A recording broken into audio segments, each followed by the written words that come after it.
Welcome to the Systematic Magic Podcast with Vance Morris. Hey, Vance Morris here with Deliver Service Now Institute. Earlier this year, I finally got to see my youngest son, Kazis, who's 15, run a cross-country race. With my travel schedule the past couple of months, I missed a few of the races. This one was the championship for the school's division. Proud to say that his small team, they only had 6 runners, beat the pants off of the larger teams, which had over 20, and they took first place. Yes, I was a proud papa. After the race, the team was going to Chick-fil-A for dinner. This particular store was in a mall food court. The food court was in a sad state of affairs. There were at least 7 boarded up food outlets without an inkling of what had ever been there in the past. Nary a clue as to the previous tenants. In addition to Chick-fil-A, I was surprised to see another chicken place literally right next door. Its name was Crispy Crunchy Chicken. I kid you not. Here's a picture of it. Of course, the line for Chick-fil-A was a mile long. And while KKC was empty, the hapless owner or manager weaving a shriveled and dried out chicken nugget on a toothpick behind the counter, trying to entice anyone to try his chicken. In my mind, this was one of the all-time worst business decisions in the history of business decisions. But I wanted to see what other entrepreneurs had to say about this particular chicken war. So I threw the picture up on my Facebook group and asked, here are some of the highlights. One of my Disney members, Richard, said, hey, at least they outsell Chick-fil-A every Sunday. As you know, Chick-fil-A is closed on Sundays. Another Disney member, Justin, had this observation.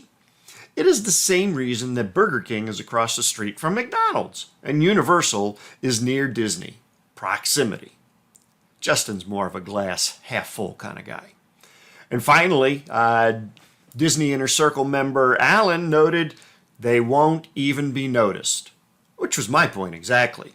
They need to change their name, Mama's Homestyle Crispy Chicken, or something other nostalgic, warm, fuzzy, memory-generating name, show how they are different.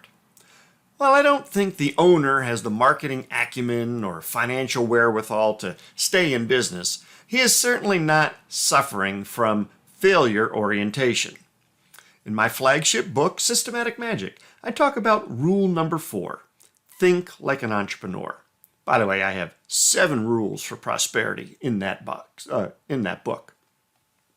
Failure orientation, mostly found in business owners, not entrepreneurs, is when people are controlled by external circumstances. This happens to many mom and pops.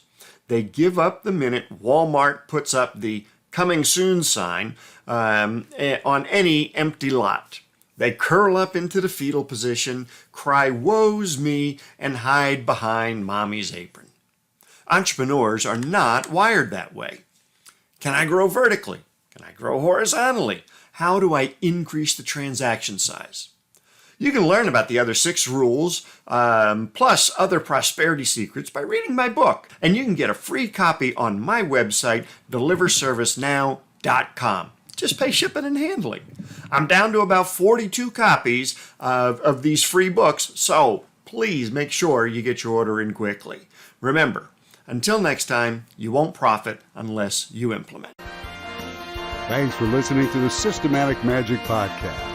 If you like what you heard, go to our website, deliverservicenow.com, so you do not miss a single strategy.